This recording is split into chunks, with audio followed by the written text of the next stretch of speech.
दर्शकांनो नमस्कार. आज या ठिकाणी आपले पत्रकार बार्शीचे लाखे साहेब आज आपल्यासोबत आहेत. काल बार्शी कोरडवाडी रोड येथे दत्त गॅरेजजवळ एका इर्टिगा गाडीला आग लागली होती. तर त्या गाडीचे ओनर आपले लाखे साहेब आहेत. तर साहेब, कालच्या घटनेविषयी मला जरा थोडं सविस्तरमध्ये किंवा थोडक्यात मला कालच्या घटनेची थोडी माहिती सांगा. काल या ठिकाणी 10:30च्या आसपास माझं जेवण झाल्यानंतर फिरण्यासाठी आलो होतो. त्यावेळेस मी गाडी माझी पाहिली. त्यावेळेस मी गाडी पाहू शकतो. तुम्ही माझी गाडी आहे. गाडी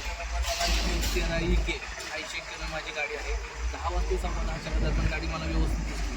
12:30च्या 12 ते 12:15च्या दरम्यान गल्लीतल्या माणसाने मला कळवलं की सर तुमची गाडीला पेट घेतलेली आहे.